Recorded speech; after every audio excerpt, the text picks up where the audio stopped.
Now, we play a little word game with everyone we're interviewing. We do we? We do. What if I don't play? What one word springs to mind when I say Malcolm Turnbull?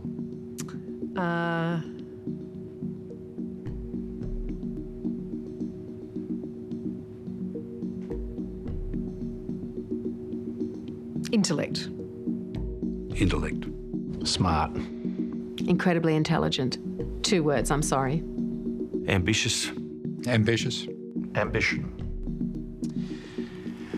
Ruthless. Ruthless.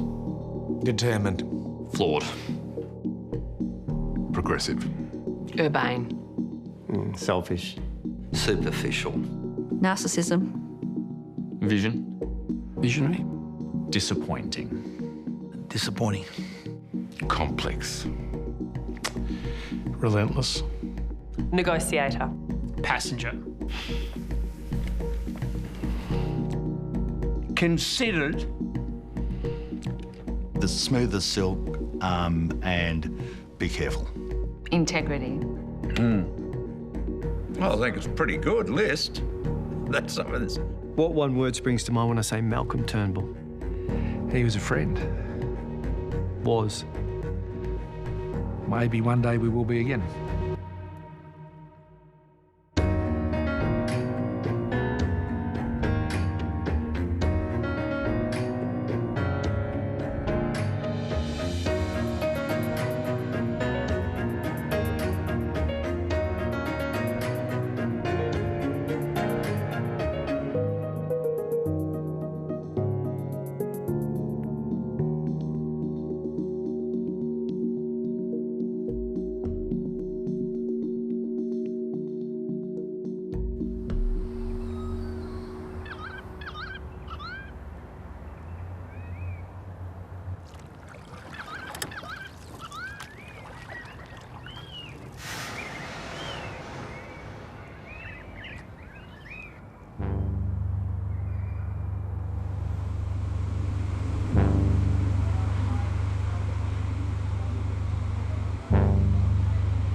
Being Prime Minister's like drinking from a fire hose.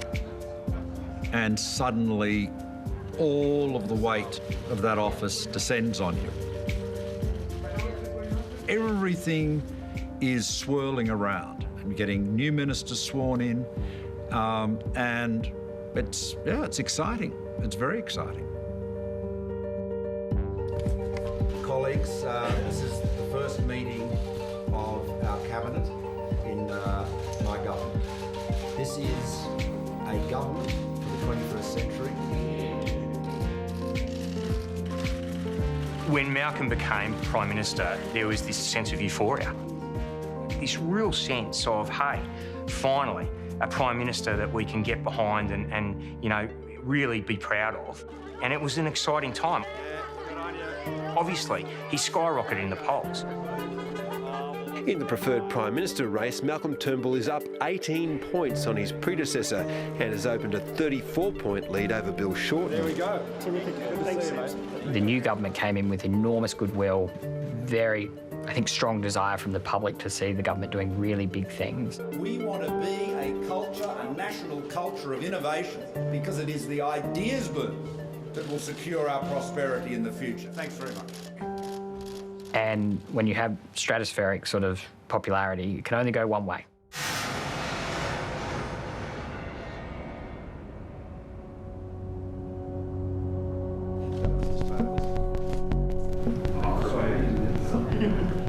I think the first political turbulence that Malcolm encountered came in early 2016 in the unexpected area of tax policy, including proposal to increase the GST rate to 15%.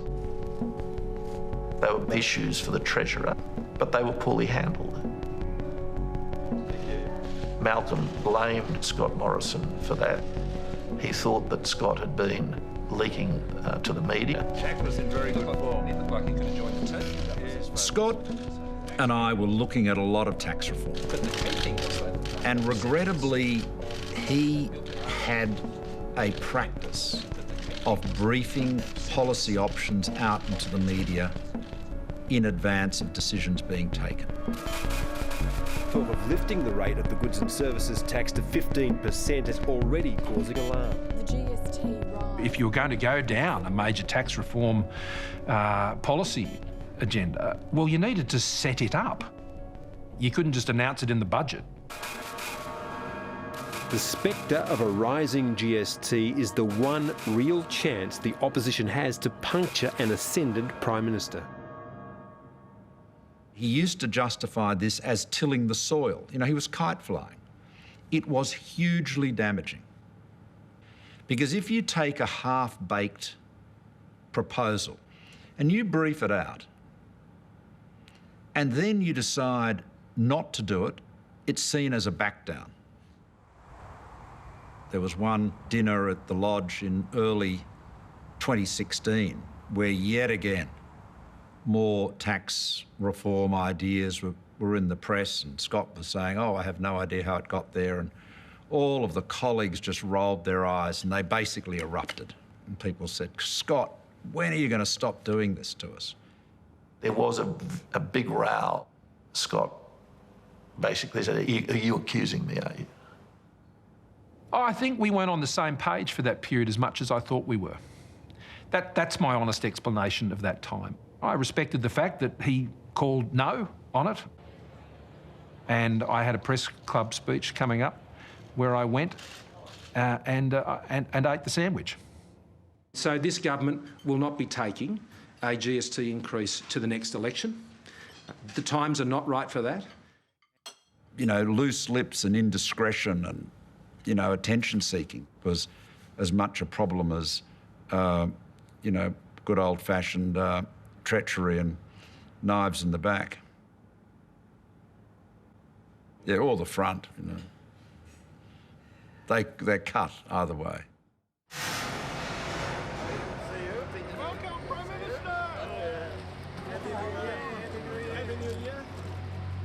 Hey, Matty, can you come front? You can text it to us. Oh, go on there. So 2016 kicks off, and in the lead up to the election, the mood on the ground felt good. I mean, we had a massive increase in defence expenditure going on. The best example, clearly, of that is a massive deal with the French on submarines, and I really had a good feel. I thought, you know, we're gonna win this. This is a lay down misère.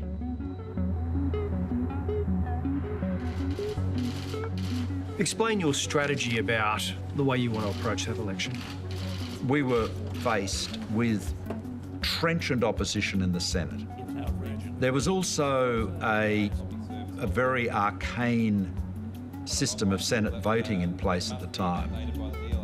So we felt we could reform the Senate voting system and we could have a double dissolution.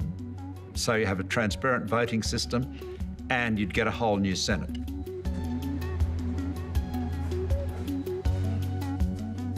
One of the things about Malcolm is he's got a big brain and he is very clever. And sometimes he can over-engineer something. Because we reintroduced bills that would give us a double dissolution trigger. The Senate has twice refused to pass legislation to re-establish the Australian Building and Construction Commission.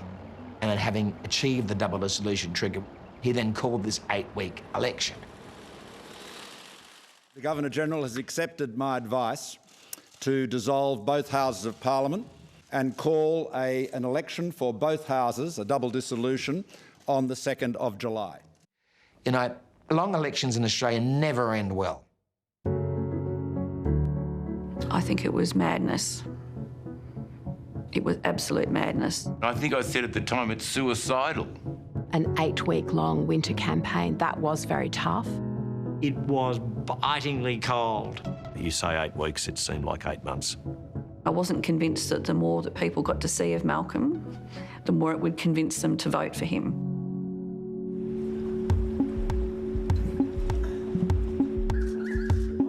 Morning, Mrs. Turnbull.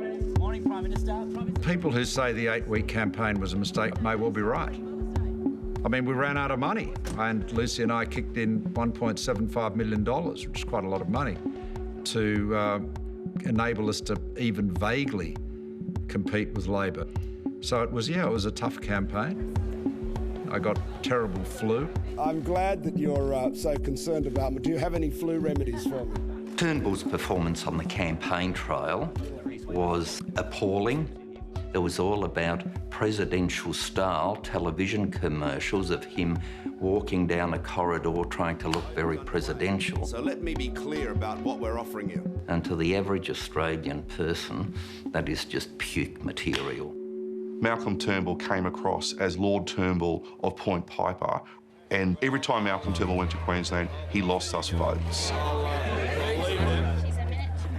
Yeah. What breed is she? She's a miniature pony. Just a miniature, not a Shetland pony. No, not Shetland. If it's known that you were going to do a street walk in Penrith, the last thing you want to do, Mr Harbourside Mansion, is look like you don't know and you're not welcome. Your customers are very loyal. They say you've got the best coffee, so they must be true. I don't think he was as good a street walker as a campaigner as Tony Abbott. He wasn't, as how should one put it, shopping centre friendly as Tony. How old is your rat? He's 2.5. Okay. Okay. Well, all right. The 8 weeks was a disaster. People just got sick of it. There was nothing being said. It reinforced the view all these expectations we had for Malcolm are somewhat misplaced. There weren't sufficient cut-through policies. We were really relying on an innovation agenda. You know, this is going to be the new world for Australia. Our innovation and science program creates the jobs of the future. And it just seemed as if we were off on some sort of frolic. Just for effect, if we say Godzilla mode.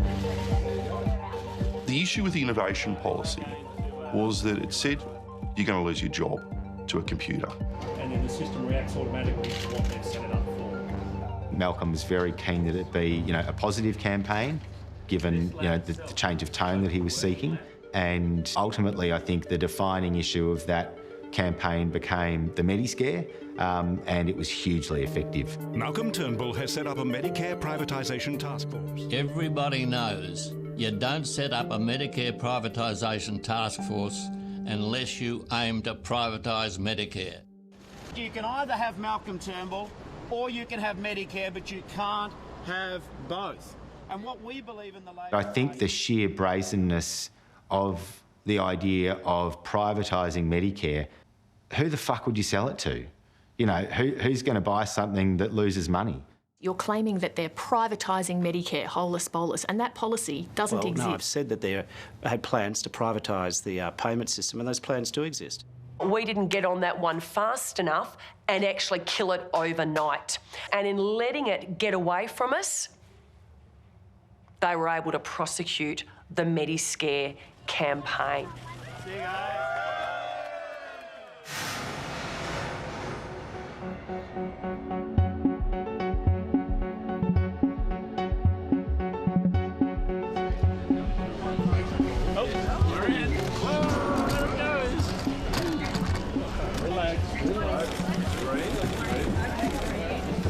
Look up here. There you go. Stability, security, jobs and growth. That's the choice that we've made today. A very good evening to you all across this great country of ours. Welcome to Nine's comprehensive coverage of election 2016. It was very clear to me as the votes started coming in that electorates that were in the outer suburban and regional areas were in trouble. Malcolm had completely missed the mark with those electorates in a way that Tony never did. Okay, Tower of Power, I'm loving this. 60-59, so the coalition up 1. How are you feeling, Mr. Turnbull? Very good. Good to see you. On that election night, it was a very long wait and a very anxious wait for our leader to come and address us. Prime Minister, do you feel as though you've lost the election? Have you lost the mandate to govern? And then when he did, it was truculent, it was childish, and it was embarrassing for the rest of us. The Labor Party ran some of the most systematic, well-funded lies ever peddled in Australian politics. I was very angry.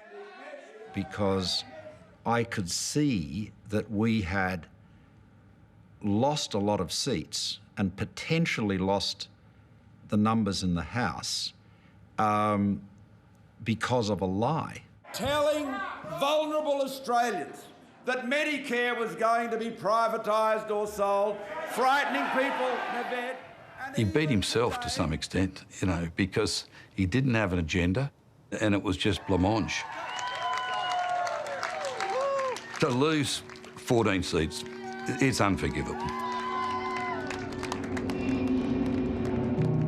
Malcolm Turnbull's 8-day wait to be returned as Prime Minister has finally come to an end. And Australia's 29th Prime Minister will cling on to office.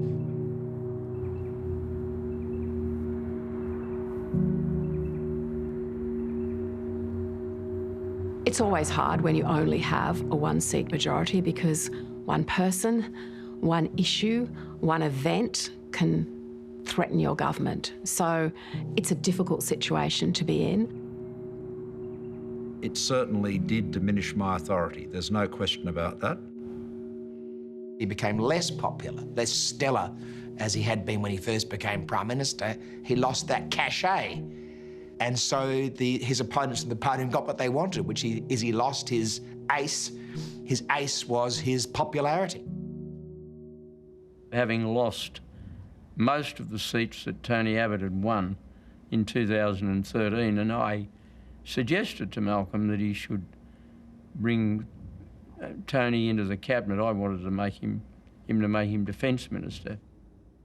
The reason I didn't do that was because you simply could not trust Abbott. I mean, this is a guy who leaked out of his own cabinet. And if he was inside the room, he would do a lot more damage. John Howard has always had a soft spot for Tony Abbott. He always did. And he was just wrong. Well, I like to joke that the ghost of Banquo lurked in the party room. And, you know, there were people who were disenfranchised. But the ghost of Banquo, well, obviously Tony had unfinished business. The entire politics of the Liberal Party shifted dramatically as a result of the 2016 election. Plainly, there are lots of people who are concerned about our direction. The right wing of the party now saw that the blood was on the water for the Turnbull leadership. Colleagues, welcome back to government. This is a term of delivery. I just think at any point there was an opportunity to, you know, foment discontent, he would take it. It was a pretty sort of textbook, you know, program of shit throwing, and you know, you can understand why he did it. Look, my duty as a former party leader is to try to ensure that the party and the government stays on the right track. Well, Tony said on more than one occasion that if I didn't do as he asked, he would be very fucking difficult, was I think exactly what he said. I mean, Tony Abbott was not a mystery to me. You understand this?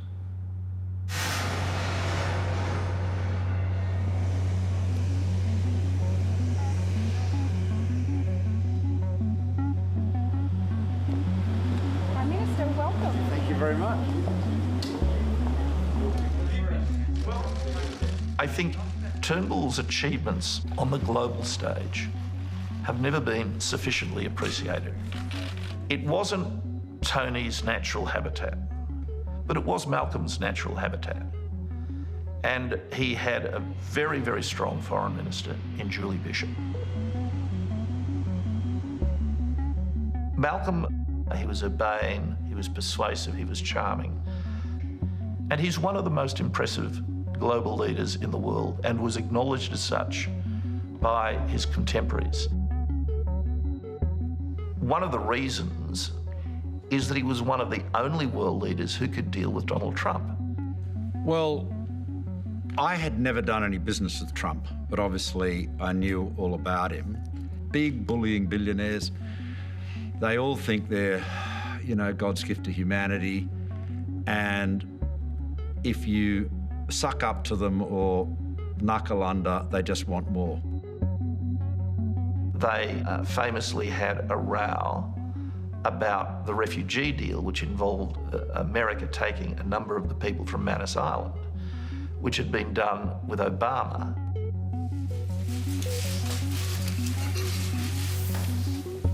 For whatever reason, President Obama said that they were going to take probably well over 1,000 illegal immigrants who were in prisons, and they were going to bring them and take them into this country. And I just said, why?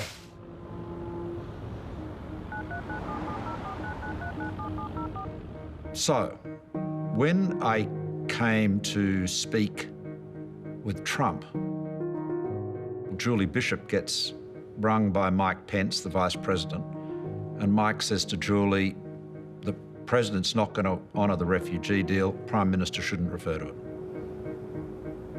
So I, raised that matter with the President, and he was very angry, and we had quite a row about it.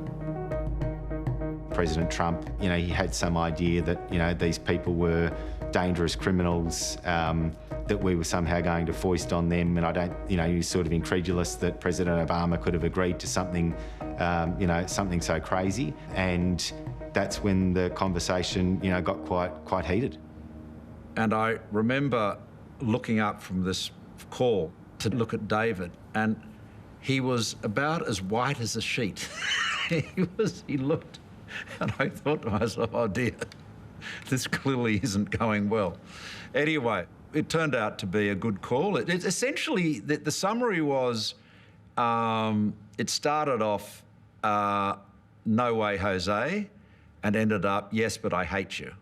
So I got the right outcome, but it was pretty tough call. I want to tell you, we had a great call. I mean, we're not babies, but we had a great call, right? Young at heart. We're young at heart. We had a very, very good call. That was a little bit of fake news, as the expression goes. Exactly right. Malcolm Turnbull wanted to change the world, wanted to change the way our country was and saw itself and its place on the globe. Just as modern China was founded in 1949 on an assertion of national sovereignty, so will 21st century China best succeed by respecting the sovereignty of others. Malcolm with China saw the threat, recognised the advice he'd been given, was prepared to introduce laws that were aimed at reducing coercion in this country. I thought Malcolm on the global stage was really impressive. I think it was absolutely one of his strengths. Domestically, I think there were occasions or areas in which he struggled. He struggled in relationships with certain colleagues. Malcolm could be an extremely charming person, but he could also be very savage to people. There are two Malcolms. There is the charming Malcolm who wants to sell you some junk bonds, and then there's bad Malcolm. And bad Malcolm is one of the nastiest people I've come across in politics in how he speaks to people. Malcolm would demean you, he would diminish you.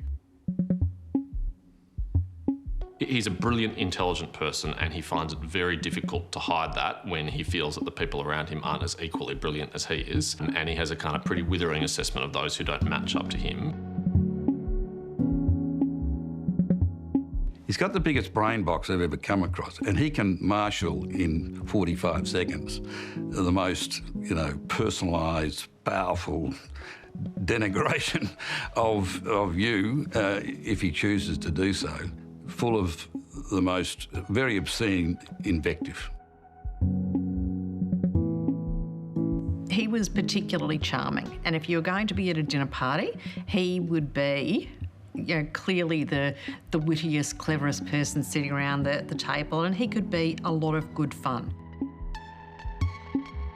I have only ever been on the receiving end of Malcolm Turnbull's temper once, and I would say, well, that's the Prime Minister's prerogative. Is there a good Malcolm and a bad Malcolm? No, but there are a couple of people who've popularised that concept. No, there's only one me. I got into politics when I was 50. I was very much a grown-up and a formed human being, and so I arrived in Parliament as I was, warts and all.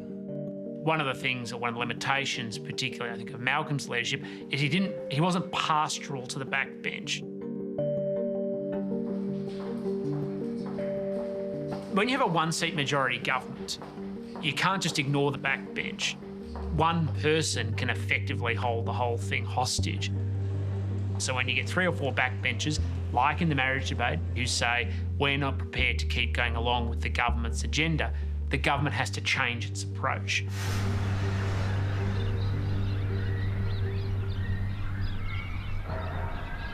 Same-sex marriage has been bobbing up in headlines through the week as well. There's interesting goings-on here. Well, the Rainbow Rebels was a term, I think, affectionately given to 5 of us in the party room, myself, Tim Wilson, Trevor Evans, Dean Smith and Warren Edge. 4 of us, being members of the LGBTI community ourselves, that were determined to bring about marriage equality during that term of Parliament.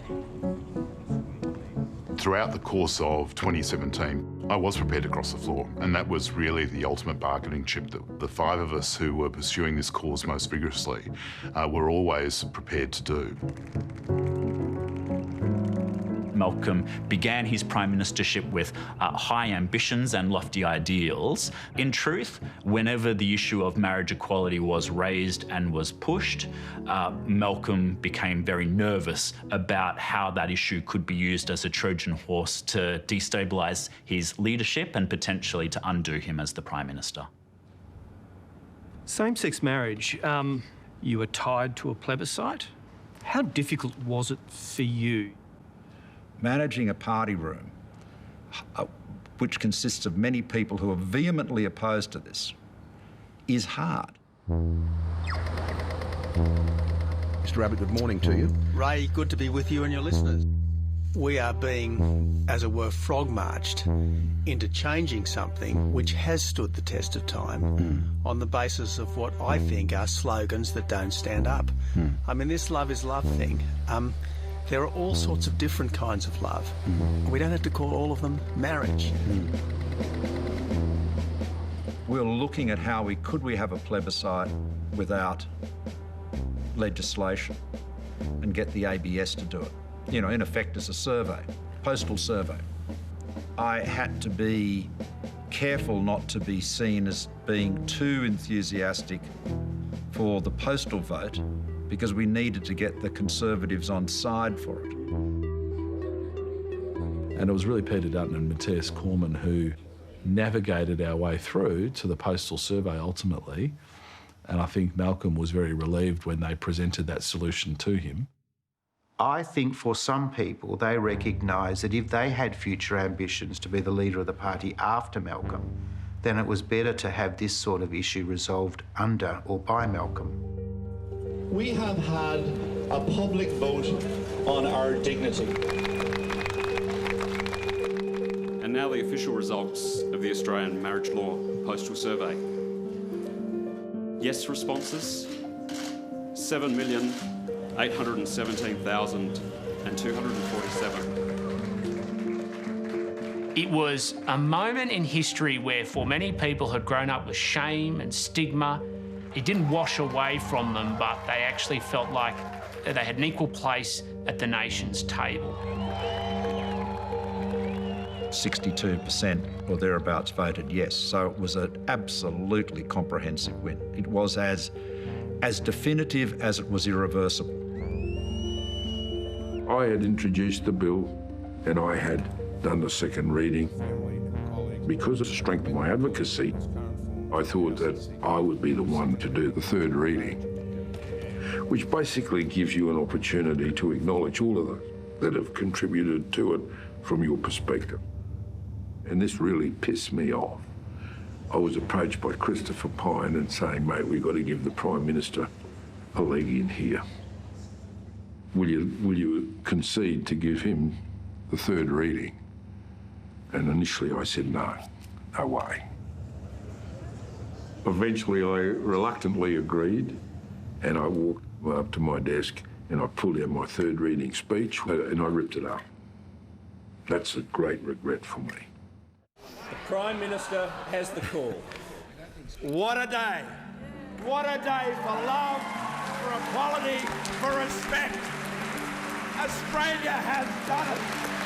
This is a great day. It belongs to every Australian. We've done the work. We've done it together. Let's do it. Let's finalise this bill right now. Difficult maintaining a dry eye. It's very touching. It's such a moment, yeah. Fair, diverse, loving, respect. Unbelievable. And you would see me sitting up in the corner, very pissed.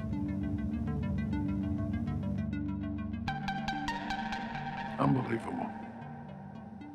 But anyway, he had his moment of glory, and of course, typical Malcolm, claimed ownership of it.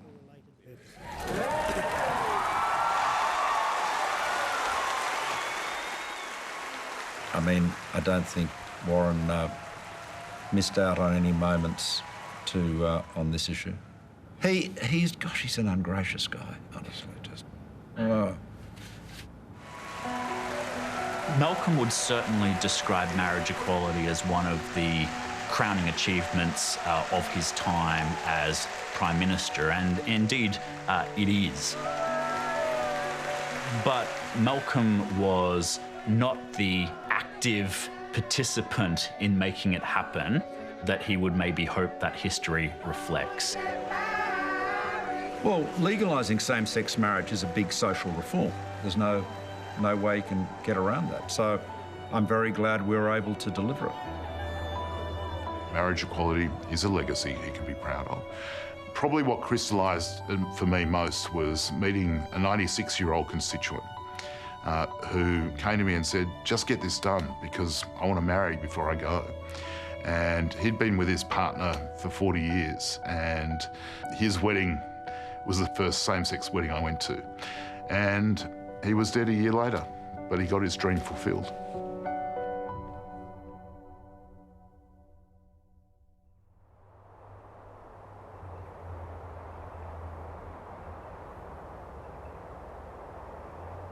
We should never forget, in talking about all of this Liberal Party internal machinations, that the government is a coalition of which the National Party plays a very important role, and the leader of the National Party is the Deputy Prime Minister.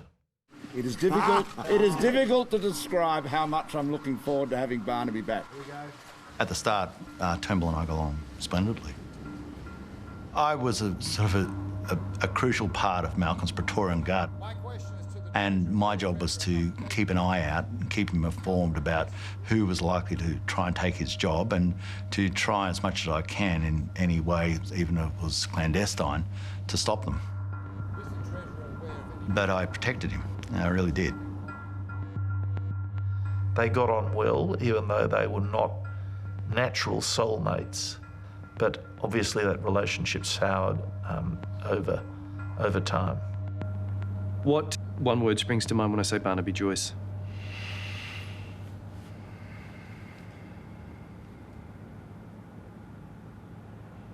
Apoplectic.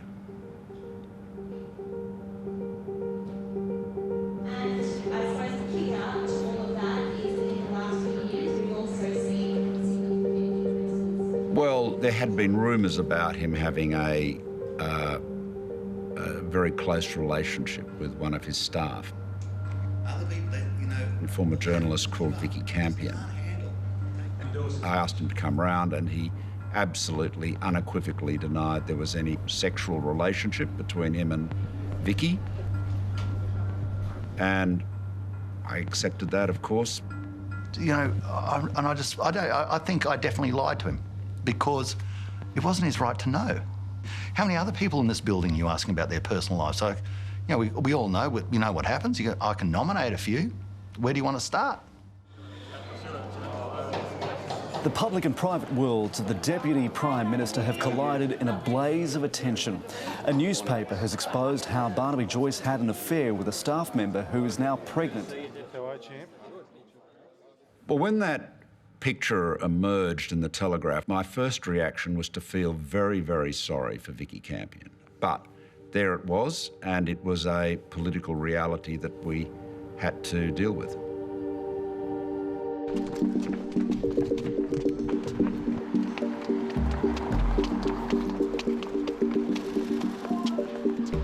It was a nightmare. It was a total nightmare. And I had to try and keep it together. I've never been under more pressure than that, and it was coming at both of us from every direction. You know, we had them shooting in front of us, beside us and behind us, and they were going for the head.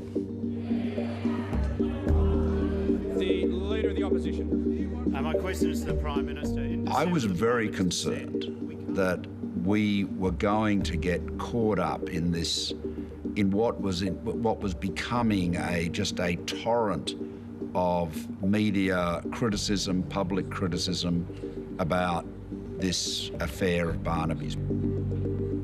And I was concerned that there wasn't a clear sense among my colleagues that this was wrong. So I thought, well, we should spell it out. And that's why I crafted the changes to the ministerial code. Good afternoon. And then this person goes and gives this press conference. Barnaby made a shocking error of judgment in having an affair with a young woman working in his office. In doing so, he has set off a world of woe for those women and appalled all of us. Yeah, you really got to restrain yourself. And, in my previous life, I'd been a bouncer in a pub, and I was very close to returning to that field of endeavour, because I was thinking, yes, you can't do stuff like that, mate. So you were prepared potentially to give the Prime Minister a knock on the face? I just didn't see him as Prime Minister then. I just saw him as an idiot. Yes, but look, again. Malcolm's words were pointed, they were deliberate, and for the National Party to have the Liberal Party Prime Minister essentially sack our leader was incredibly concerning and very shocking. Looking back at it, I think it's a fair criticism to say that I was somewhat harsher in the criticism than I needed to be. But this is a very fine judgment. Marriage breakups are dreadful. But to do it, to have it, to experience it in the full glare of the spotlight. Oh, it hurts. I mean, it's just so disingenuous. It is private, Malcolm. And so what on earth are you doing at the door of the Prime Minister's office, giving a public disclosure and discourse about another person's private life? You're doing this for your own personal gain. By his conduct, Shithead. has visited on his wife, Natalie, and their daughters, and indeed his new partner. Well, it's interesting, you got me to say that I thought I might have gone a bit far. Just looking at it again, I think it's about right, to be honest. Thank you very much. And then I immediately leave the room and go around and confront him about it. Tell me about that. I walked around, and as I walked into the room, Scott Morrison walked out. And I strongly believe it was a plan by Morrison to get rid of me. I think he was the instigator of the bomb ban. I think Turnbull was the narrator of it, and Morrison was the architect of it. And if that's not the case, then someone should say so. No, it's nonsense. It was Malcolm's idea, but I can tell you what, he had a very enthusiastic supporter in me around that table. Malcolm, as a Prime Minister, calling this out and saying that ministers should not have inappropriate relationships with their staff, to me, seemed like a pretty sensible thing to do. Barnaby, I think, was under an enormous amount of strain in his personal life, and then his professional life collapsed as a result. And you look for people to blame. The Deputy Prime Minister, Barnaby Joyce, has been hit by an accusation of sexual harassment. Barnaby refuted those claims. Who knows? But that, obviously, with those rumours swirling around on top of the difficulty with Malcolm, that all led a combination of Barnaby going up on top of the hill at Tamworth and resigning. Over the last half a month, there's been a litany of allegations. I don't believe any of them have been sustained. On Monday morning at the party room, I will step down as the Leader of the National Party and Deputy Prime Minister of Australia. Okay, thanks, guys. Barnaby Joyce told me that with him gone now, you'd lost your Chief Praetorian Guard and that he knew you'd be deposed within months. Well, Barnaby made it pretty clear that he was going to do as much as he could to take revenge. The Prime Minister needs strong lieutenants or you don't survive. And when one of your lieutenants actually wants your job and your other lieutenants sort of don't like you and you get rid of your 2 IC, you're vulnerable and you're going to go. When you have totemic figures such as Tony Abbott and Barnaby outside the tent with grievance, policy difference and ambition, then that's likely to lead to conflict. Ultimately, the two Riverview old boys, St Ignatius old boys, Barnaby Joyce and Tony Abbott, were on the same team, and that's problematic.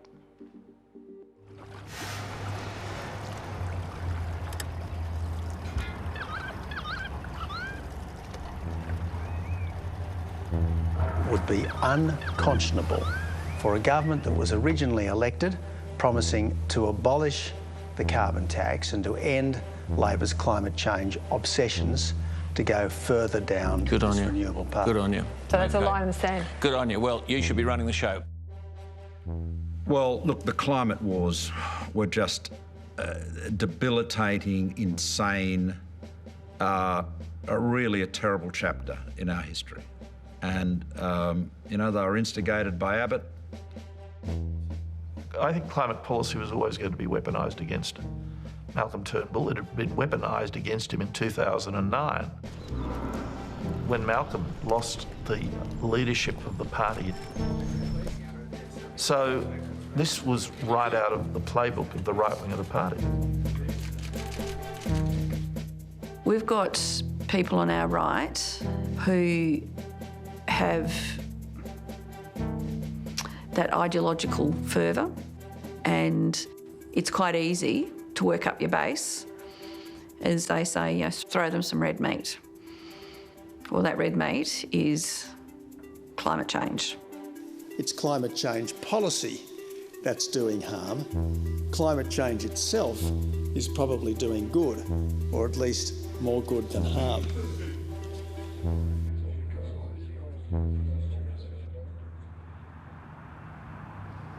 One of the key aspects of Malcolm's prime ministership was this attempt to integrate energy and climate policy.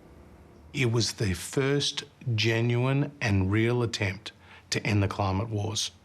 But ultimately, there were detractors in the party room, namely Tony Abbott and others, that saw this as a proxy for the leadership.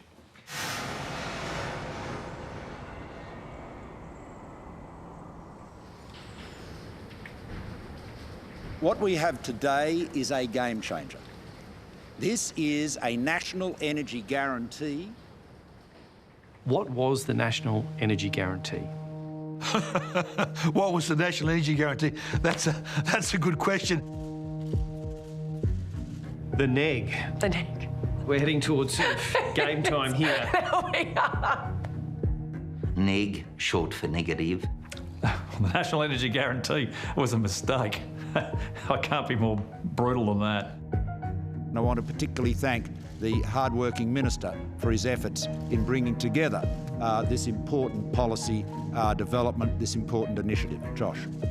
Thank you, Prime Minister. The National Energy Guarantee was the policy that was designed by experts, that was backed by business, that was supported by states and by modelling that would show that energy prices would come down, create a more stable grid and a smaller carbon footprint, and at the same time meet our international Paris commitments, which Tony Abbott had signed up to. Our 2030 emissions reduction target will be in the range of 26 to 28%. It had one source of opposition, and that was in the right wing of the Liberal Party and the National Party and in the right-wing media, because they saw any attempt to reduce emissions, particularly any attempt to comply with our Paris commitments, as being, surrendering to the climate gods or whatever Abbott was saying at the time.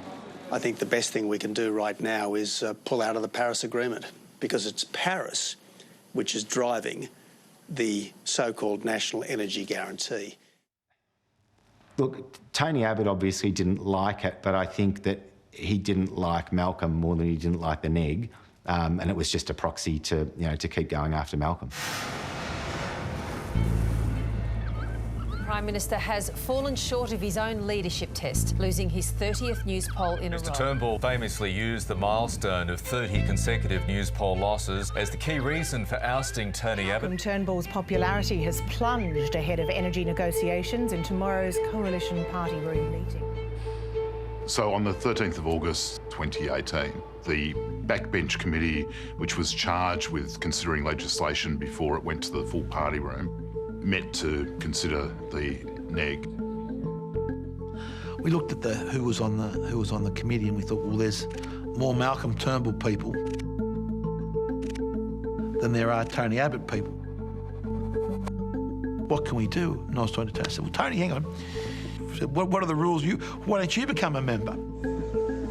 And normally these backbench committees are fairly sedate affairs, but Tony Abbott had in fact signed up to that committee that very day. We've all filed in there, and Malcolm goes, Tony, what are you doing here? I said, oh, Malcolm, Tony joined my committee this afternoon. So you should have seen the look on Malcolm's face at the time, so I think he wasn't very happy. Abbott was turned up. He was very belligerent. He said that the neg was a crock of shit, and he was generally very aggressive. And so Malcolm was presenting on the neg, and Tony cut him off and said, look, this is just merchant banker gobbledygook. And that caused a bit of a ruckus. And Malcolm said, Tony, please don't cut me off. If you just let me finish my sentence. Tony from the back room says, well, Malcolm, you should let me finish my prime ministership. So you could feel the tension and the animosity in the room. If you'd only let me finish my prime ministership. So he, yes, politics is personal.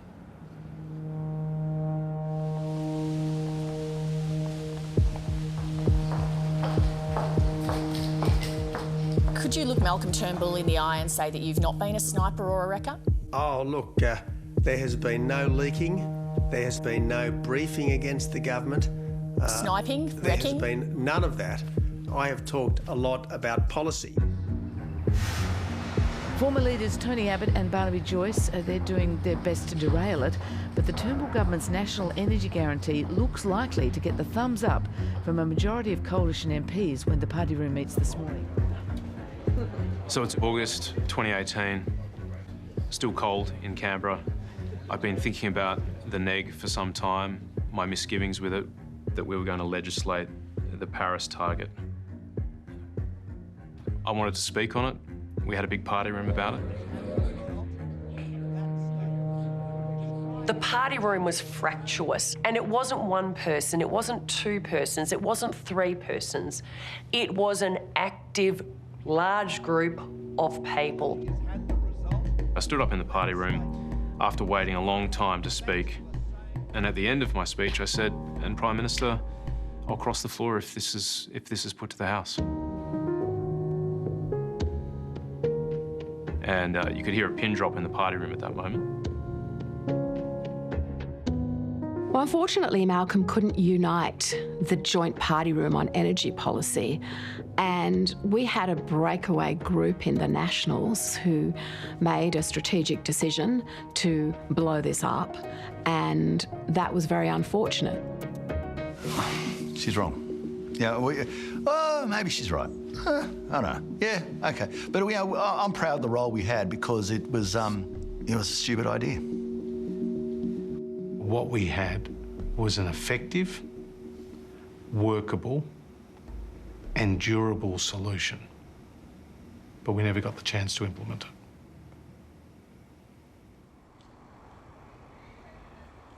Malcolm didn't have the balls to stand up for it. I was absolutely gobsmacked to read on Friday that he'd reneged, that he'd pulled it. You asked the question why? Because he was threatened by a handful, and he didn't have the courage to stand by his own convictions. Now, we didn't drop the neg. People have said we did. We did not drop the neg. We quite specifically said it was government policy, but we were not going to put it into the House this week where we could not be confident that we would get it passed. So it was no more than a tactical retreat because there was clearly an insurrection brewing. Those that never liked the fact that Malcolm was elected, they actively started a campaign of instability. They just decided to wreck the whole joint. And once the genie was out of the bottle, we couldn't get it back in.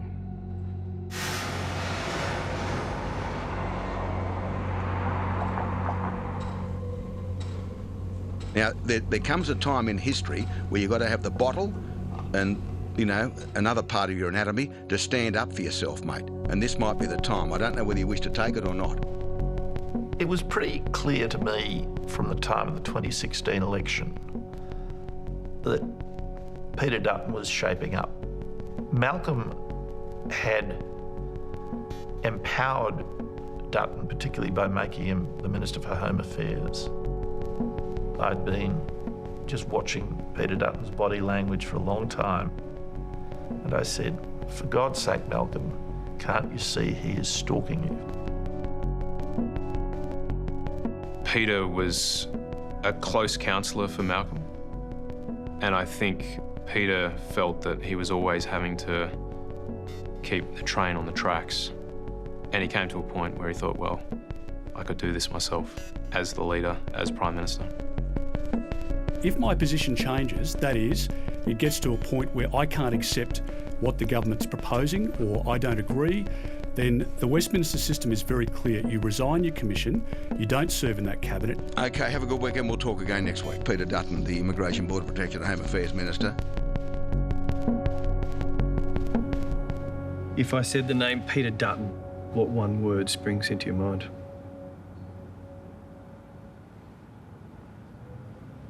Thug.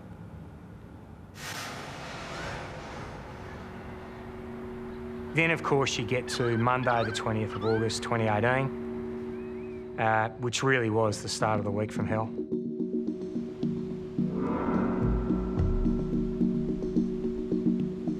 Turnbull in turmoil. Are his days as Prime Minister numbered? Senior Minister Peter Dutton is being urged by some of his colleagues to challenge for the leadership. Treasurer Scott Morrison says he does not believe there's a legitimate threat to the Prime Minister's leadership. It was obvious by the Monday of that week that there was a move on. You could see it in the media, you could see it in the colleagues. We were getting all of the intelligence about that. At this point in time, I absolutely remain committed to the leader. I went around to the Prime Minister's office with a group of other members, and we sat there to talk about what was happening and how potentially there was a pathway through this. I don't know if he actually understood the gravity of what was occurring. On the Monday night, Michaelia is right there in the trenches with us, trying to work out you know, where it was coming from and, you know, where it would potentially get to. But then later on, I headed off to a Thai restaurant in Kingston that night, and as it happened, I sat down next to Luke Howard. He's a pretty passionate bloke, Luke, and a damn good marginal seat holder. And his seat's very close to Peter Dutton's, and they've become good mates. The first thing Craig said to me is, "You're not part of this madness, are you?" And I said, and then we're on. It was on. I said, yeah, he needs to go. He was saying, I'm going to go to the party room tomorrow and I'm going to blow this up. And I basically said, look, Turnbull needs to go and I'll be calling him out tomorrow and asking him to step down, telling him that he'd failed his own KPIs. 38 losses in the polls versus 30. We will lose if we go to the election under Malcolm Turnbull. I, of course, rang Malcolm upon leaving the dinner and said, hey, we got a problem, and the problem could well be Luke Howarth. You were close to Peter Dutton, and still are. Had you spoken to him about the leadership? No, I'd made up my own mind. He never asked me to say anything, and he never asked me to do any work for him. What they were planning to do at that party room meeting was to have a backbencher call for a spill. Now, I've always believed that if you want to be an assassin, you've got to be prepared to have blood on your hands. And that's why I took the view that I should move quickly and flush Dutton out.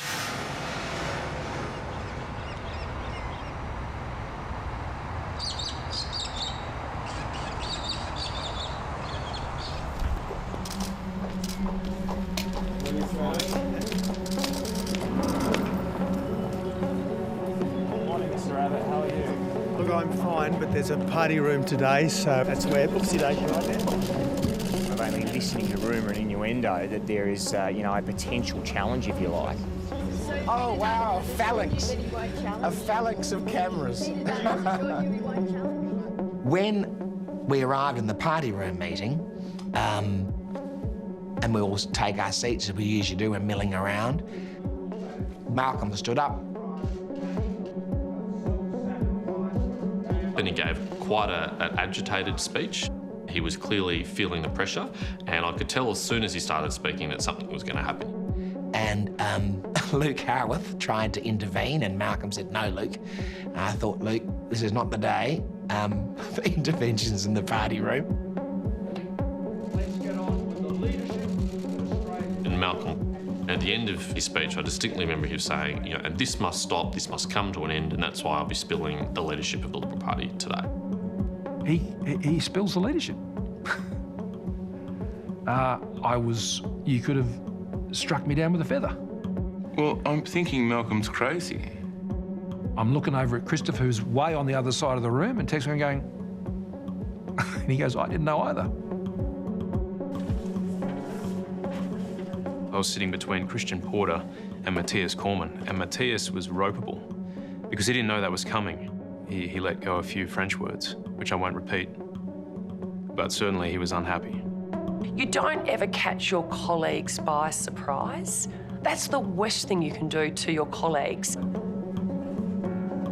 The whip takes over and the whip says, you know, who would like to nominate for the, you know, the leadership of the Liberal Party? And Malcolm stands up and says, yes, I would. And is there anyone else?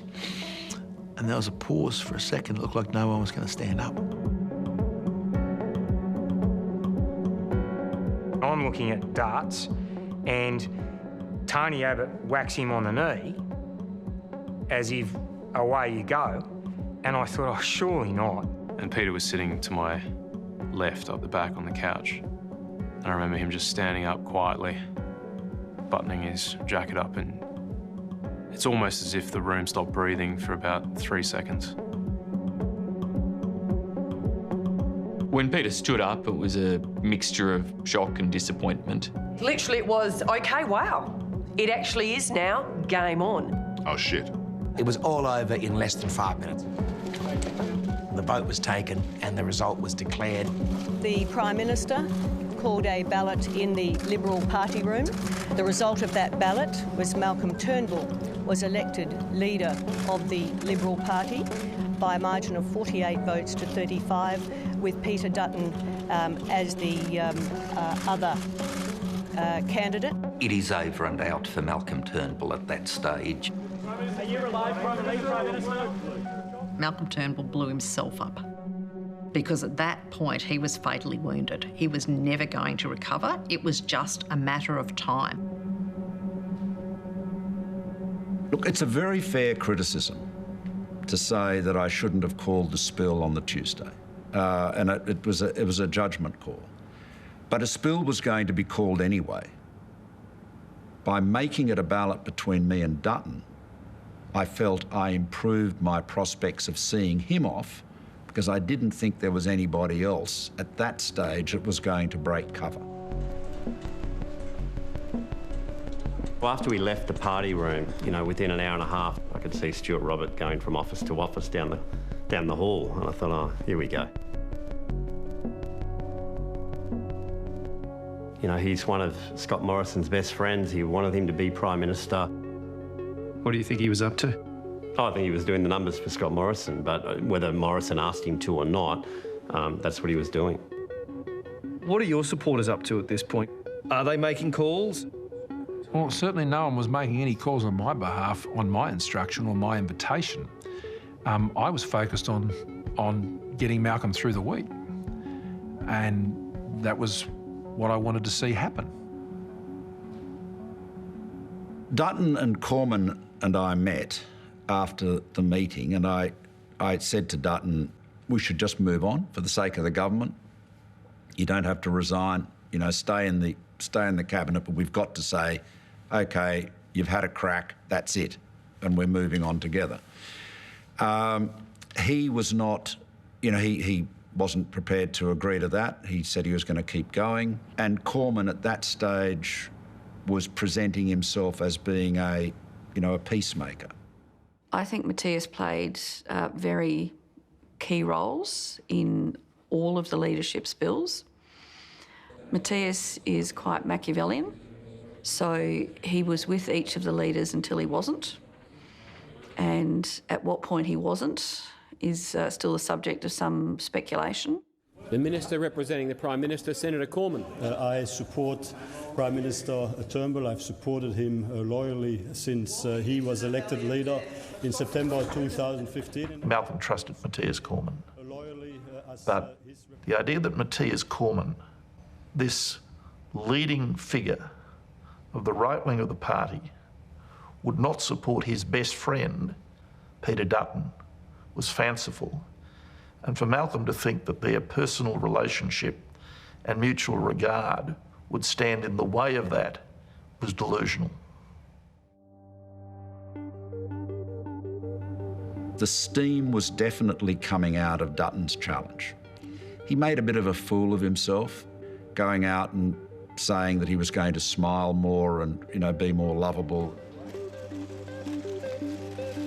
Righto, well everyone, thank you very much for being here today. It's nice to be in front of the cameras where I can smile and maybe show a different side, not here talking to you about border protection matters, etc. So it was a bad situation, but it looked like it was stabilising. But then, of course, Cormann decided to revive Dutton's failing coup.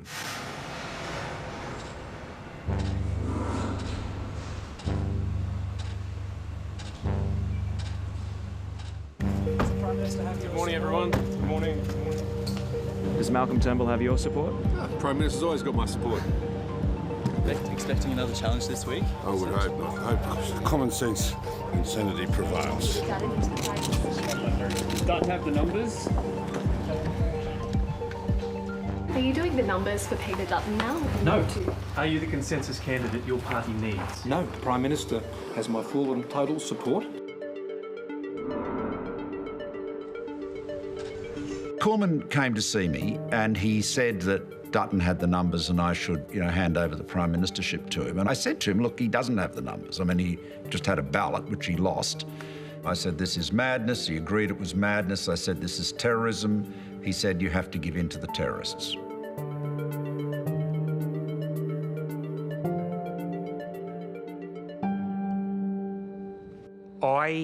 sent Matthias a text Wednesday at lunchtime and said to him, mate, I don't know what they're telling you, because I knew they'd been in his ear saying, we have the numbers.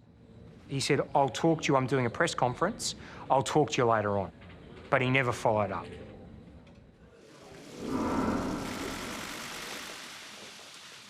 Well, good afternoon. At the last election... How was Cormann as you're about to go out and front the media? At the time, I didn't notice anything, but I remember, in hindsight, he was a bit uncomfortable at having the press conference, and I didn't really understand why, because we'd done heaps of these, and he was just a little more reticent, and that seemed odd to me. Me? Yeah. This is my leader. There you go. And I'm ambitious for him. Yeah, good on you. Thanks, ScoMo.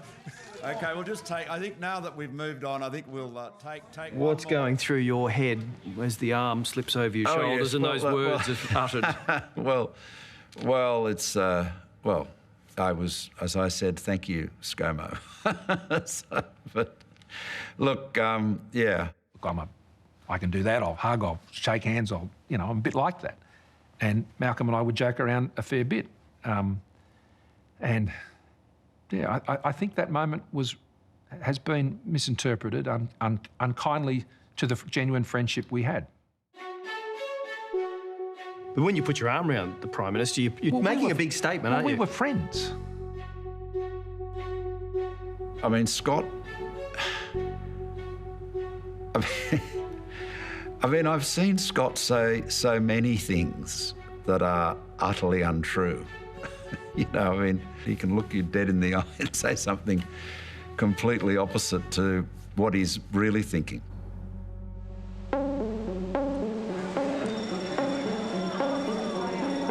By this stage, there was a media frenzy.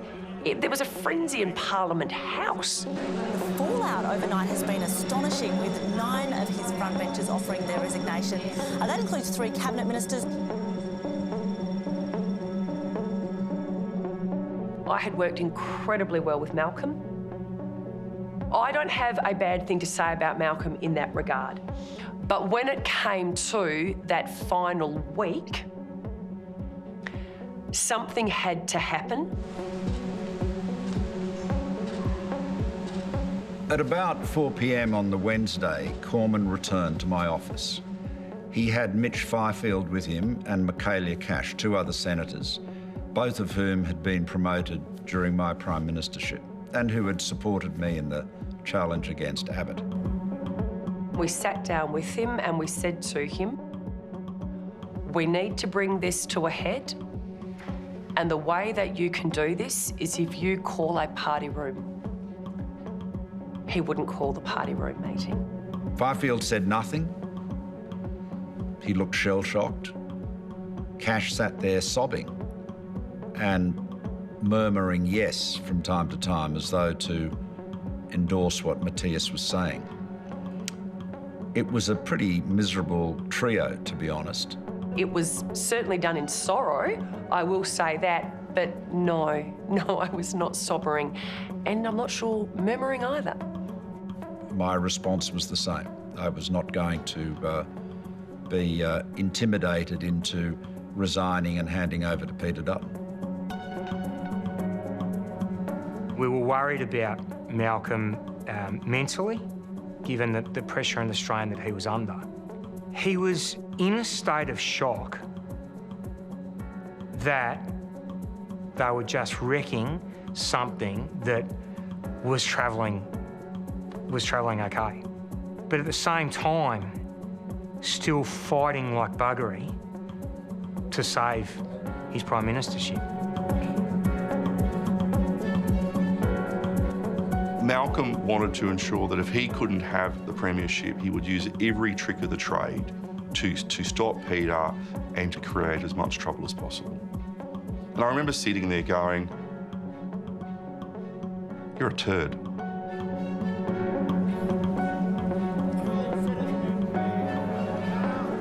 By the Wednesday evening,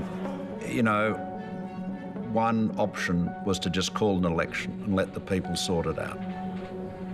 This whole thing was a obscene parody, travesty of democracy, what was going on. And the papers were all drawn up and ready to go, and I had an appointment, booked with to see the Governor-General, who I'd obviously been in touch with.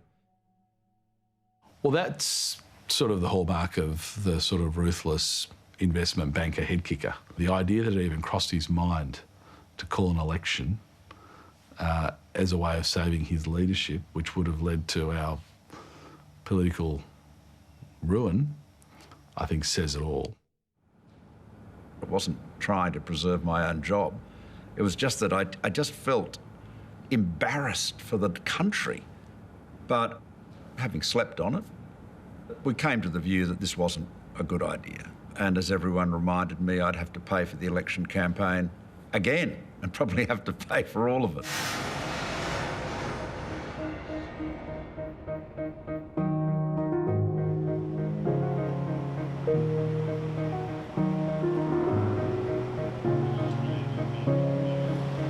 The Minister is remaining defiant in the face of enormous pressure from his colleagues to spill the Liberal leadership. Are you expecting another challenge? Will the Prime Minister accept a challenge?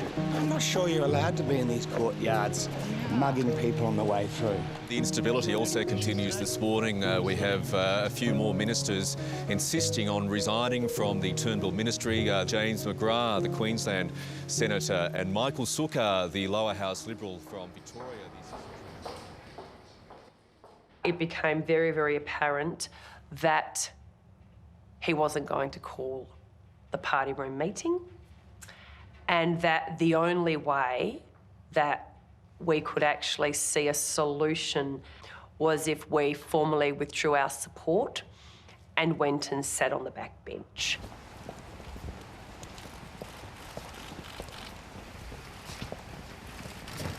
Mitch, Matthias and myself walked outside to the waiting media pack. Morning, everyone. And I remember so many people had said the three of you looked absolutely devastated. And we were. It's with great sadness and a heavy heart that we went to see the Prime Minister yesterday afternoon to advise him that in our judgment he no longer enjoyed the support of a majority of members in the Liberal Party room, and that it was in the best interests of the Liberal Party for the Prime Minister to help manage an orderly transition to a new leader.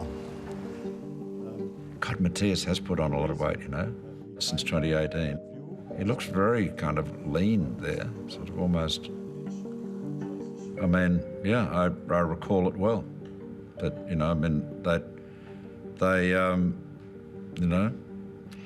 at least Michaelia Cash looks appropriately ashamed of what she's doing. The Prime Minister, since he was elected leader of the Liberal Party in September 2015, has had my loyal and unequivocal support all the way through. It was a massive betrayal, and it was a complete and utter screw-up on his part. There was no betrayal. We looked him in the eye and we told him what we were going to do. That must have been truly an et tu Brute moment for Malcolm Turnbull. It was pretty stunning. It was gut-wrenching.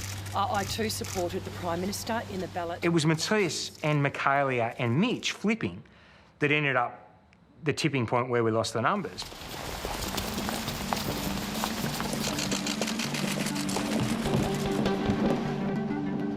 Things did look grim for our young hero, that's true.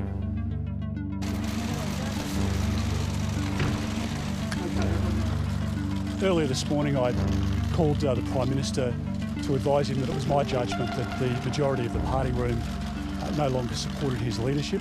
As such, I asked him to convene a meeting of the Liberal Party at which I would challenge for the leadership of the Parliamentary Liberal Party. Malcolm said, what do we do in this situation? You're the oracle. You've been around longer than anybody else, which I had. And I said, well, I think they should be required to show that they've got a majority of people who want to have a party room. And if they can get a majority of people in the party room saying that they want another party meeting, well, then we should have one. Full house.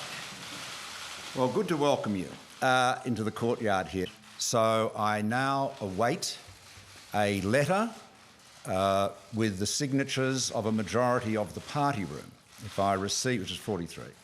If I receive that, then I will convene a new party room meeting. Malcolm wanted 43 signatures to initiate a party room. And so the call came out, let's get a list together. We decided to meet in the monkey pod room. It was between Peter's room and Christopher Pine's room. The monkey pod room. Well. It has that old table in it, which apparently is made from the wood of a monkey pod tree, and so it became the monkey pod room. And so we set up there and I crunched numbers together. It did surprise me that the plotters had set up in the room next to one of Malcolm Turnbull's chief supporters, which is me, and we could hear bits and pieces from them, hooting and hollering and laughing and cursing about, you know, this person or that person. As leadership coups go, it was something of a Keystone Cops atmosphere. They didn't even have a list of the party room, and they went out and bought a projector, which I thought had gone out of style years ago, but apparently not. It is old tech, yeah. It is old tech. But reliable. But reliable. Did the job. And then it became a bunch of people in the room looking at the wall, wondering when this whole thing would be resolved.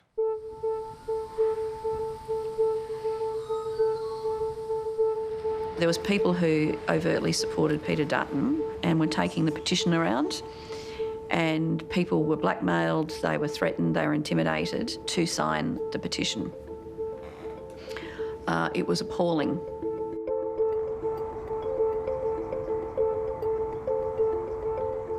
So what I would say to everybody in this place today, and anybody who may be listening, is that I do not recognise my party at the moment. I do not recognise the values. I do not recognise the bullying and the intimidation that has gone on. Hear, hear. There was no bullying. These things are pretty robust. I got some pretty robust phone calls from Malcolm Turnbull, I've got to tell you. And you know what? That's part of the game. As if it couldn't get any crazier, right in the middle of it. The Leader of the House. I move that the House do now adjourn. We suspended Parliament. Do now adjourn. And the government, not only is it paralysed by infighting, it is now not even going to bother have the Parliament meeting at all. I was pretty annoyed that Parliament had been suspended. I mean, that's our job. I can remember calling Peter Dutton and I said to him, I'm actually going to come down and sign your petition, so where is it? And I put a note on the bottom of it saying that I was signing it because the matter needed to be addressed, and it absolutely, absolutely did. I called up one of my tennis mates and I said, there's nothing we can do here, is there, Anthony? Why don't we go and play tennis? I promised to coach you for a while. So Anthony Albanese and I went down to the tennis courts. We played 2 hours of tennis and I fixed his game up. Listen, the real contest here is between me and J.A. We had a great time. The Parliament had risen. And I remember walking in after that with Christopher and Julie and saying, well, we don't need to be here. They haven't got the signatures. Let's just go home. I was in the room when Scott Morrison said to Malcolm Turnbull, if everyone goes back to their electorates and hears people for the next 2 weeks saying how furious they are with their local member for being part of this circus in Canberra, they will return in 2 weeks saying, just get back on with the job. So, you know, it may be that if we'd gone away for 2 weeks, reason and sanity would have returned. I'm not sure of that, though. Anyway, to Malcolm's, I think, credit, he chose not to do that. And it was at that point I knew on the Thursday, about lunchtime I think it was, that the campaign to save Malcolm was over. And at that time, I just said, look, I accept your decision, but I've got to get busy. Mr. Morrison, are you the next Prime Minister, Scott Morrison? So I went back to my office and got my friends and supporters together and had a discussion and made up my mind that I was going to run. Well, there wasn't much time. There was about 24 hours. And I had my ear to a phone for pretty much all of that time. Ben Morton was working closely with Morrison all the way through. And he came to me and he said, I want you to support Scott. And I said, mate, my experience of Scott is an arrogant asshole. Because my interactions with Scott had been really awful. Smug. Once I told Morrison that I wasn't voting for him in the first round, all these people were being sent to my office to convince me otherwise. It was like this close to my face and said, you've got to vote for Scott, don't be an idiot, don't be an idiot, Turnbull's gone. And it was like really aggressive, and I thought, God, who are these people? Peter asked me to vote for him and I said no. And I also said to him, if you win leadership, I will resign because I cannot serve for you, and I would go to the backbench.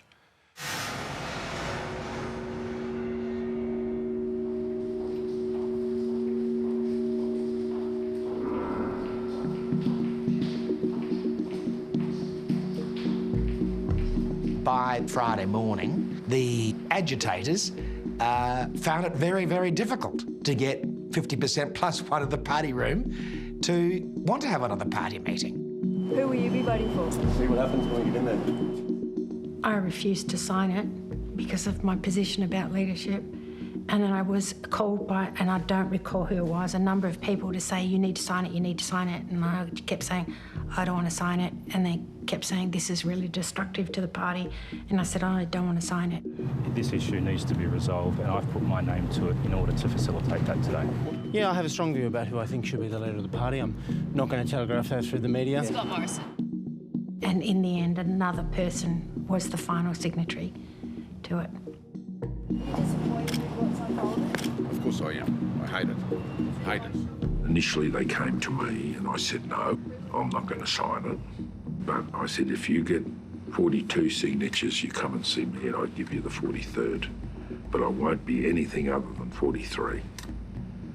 To their credit, they went out and they came back and I said, show me where there's 42. And they were able to show me.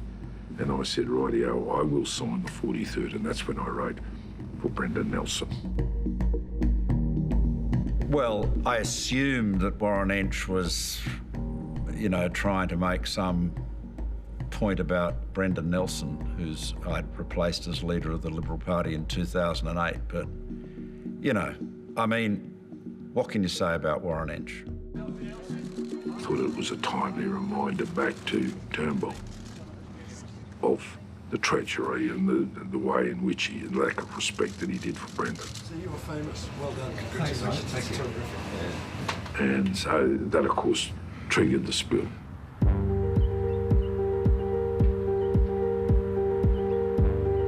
It's expected the extraordinary meeting of the Liberal Party will go ahead, with Mr Dutton claiming to have secured the 43 signatures he needs to force the spill. There is a spill. It's likely to be a contest between Mr Dutton, Julie Bishop and Scott Morrison.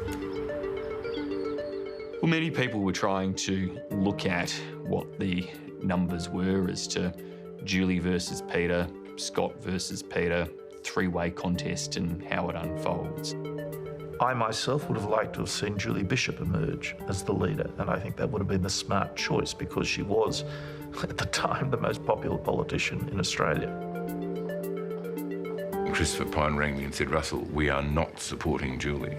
You will not support Julie. I said, we? Since when am I we? This is the first time I've been we.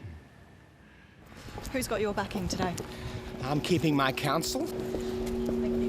The people who were counting for Peter, it never occurred to them that the moderates would make a clear-eyed assessment of the fact that Julie, much as I support Julie and she's a particular friend, that Julie couldn't win, and that therefore there was no point in supporting her because Scott could win, and therefore we would support Scott. Arthur Sinodinos, my goodness, that is him, off to the left of your screen, and I did not recognise him on first. Good on him for coming. Well, I was on medical leave at the time. I just had heaps of chemo and a bone marrow transplant. I was immunocompromised. Malcolm rang up and said, look, I think things are going to happen, and I'd love for you to come down to Canberra. And when a friend asks you for help, you try and help where you can. He's been very sick. It's a courageous thing to do. It is a courageous thing. On many levels. The mood was tense. People knew the stakes don't get much bigger than this. You know, there's one Prime Minister going into the room and potentially there's another one coming out. I prayed, as I regularly do, just for a sense of peace and calm. And this was a significant decision to take. Leadership challenges, it's all very Shakespearean, and the two warring camps all line up in their corridors and they all walk down to the room together. And I always hated that.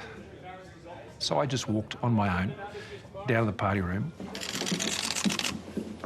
My clearest memory was that Scott was sitting there, and he wasn't the front runner at the time. And he had this very self-satisfied, smirky grin on his face. And I'm thinking, oh, my God, he knows he's won this thing. I mean, I just read the room. I mean, he's looking so...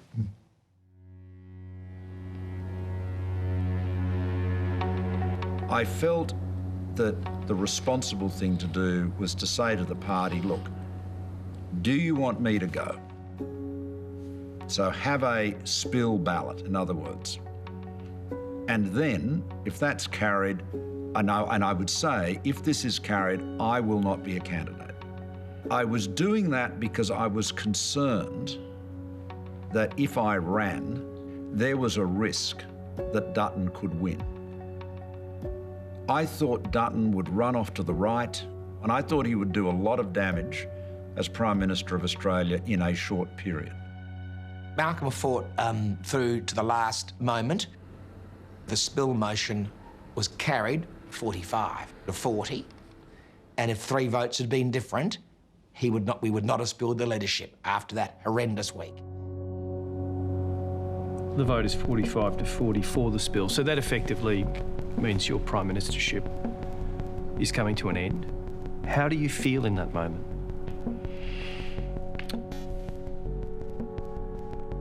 I couldn't avoid reflecting on the momentous nature of the proceedings.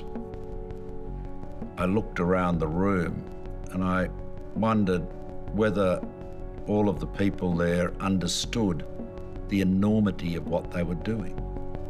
The fact that they were treating the government of Australia as a plaything, and the people that were responsible for it were about to usher into office the one person they disliked and despised and distrusted much, much more than me. Julie Bishop, Scott Morrison and Peter Dutton have all confirmed that they are contenders. They've put themselves forward. I voted for Julie, and I was stunned when her count was so small. And I think she was too. It's very simple. Politics is a numbers game. The ruthless arithmetic of politics, I think John Howard described it as. News reaching us now, Julie Bishop has been eliminated. She went out in the first ballot with only 11 votes, which was totally humiliating for her, and they smashed her. They didn't just break her, they smashed her. And it was predatory in the way they did it. She gets knocked out and they now enter into the second and final ballot for the leader's position. When it came down to a choice between Peter and myself, I had been on the Conservative side of most issues. So I suppose I had the ability to reach out to quite a number of members from a Conservative perspective, but at the same time not be seen as a great intolerant threat to the moderate side of the party. Yeah, here we go. Good afternoon. As you're all aware, there was a ballot conducted in the party room for the leadership of the Liberal Party. The successful candidate was Scott Morrison.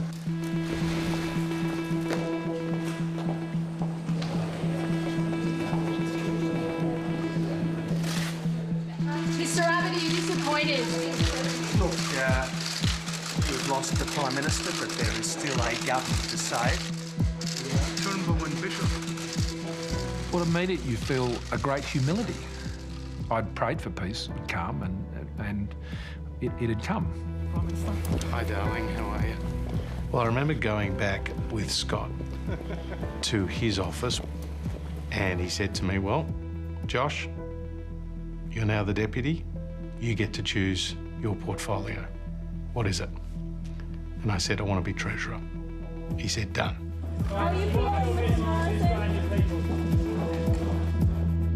I remember just sort of leaving the room and just sobbing a bit, really. So it was, I don't like to cry, I'm a bit of a sook, but it was, yeah, it was quite distressing. It was a horrible week. Horrible. It unleashed a lot of blood. It unleashed hell on the party. The greatest tragedy was that we were just like Labor. The leadership spill is the second this week and brings at least a temporary end to all the chaos in Canberra. It also ends Malcolm Turnbull's career.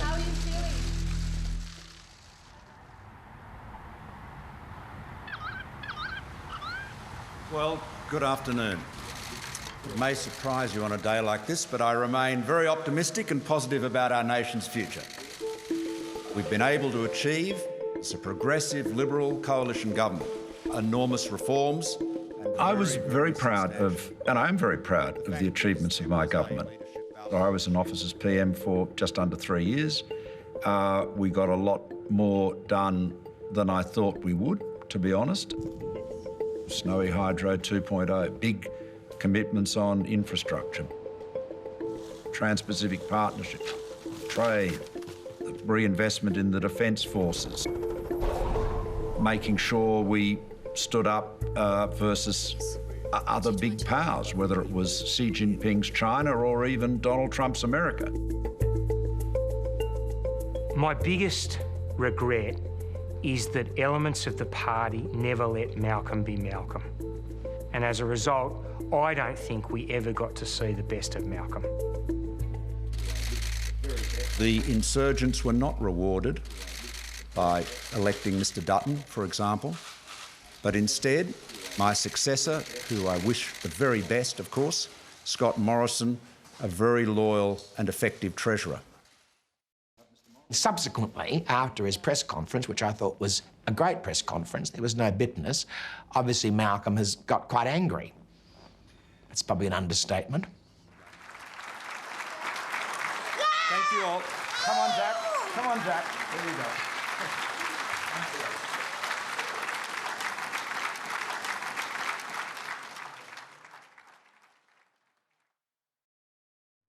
Well, let's get to the elephant in the room that has sort of emerged subsequently.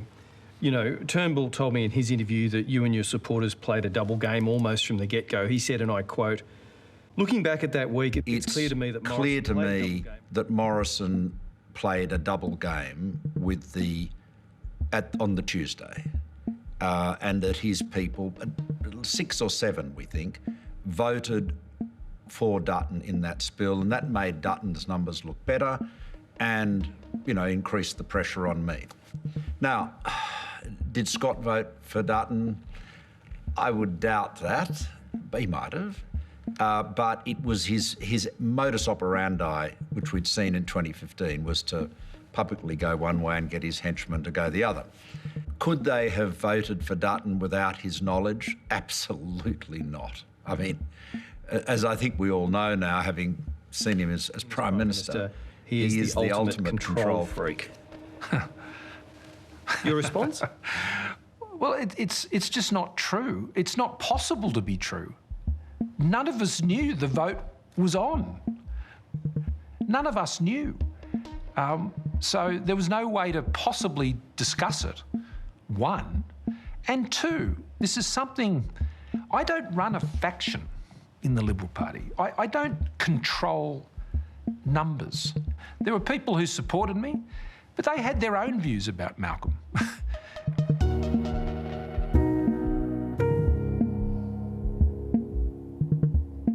We were very good friends. I sought to support his government right up to the end.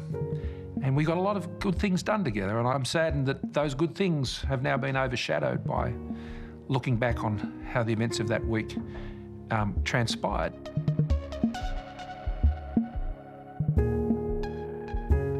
There were some errors in judgment in what some people did that week, and for that, it unleashed a series of events that ended up in the Prime Minister losing the role. That sometimes is a harder thing to accept than the fact that someone done you in. That's just not how it happened.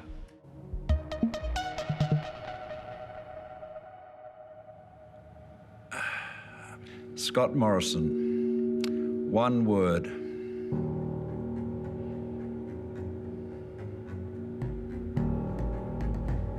Duplicitous.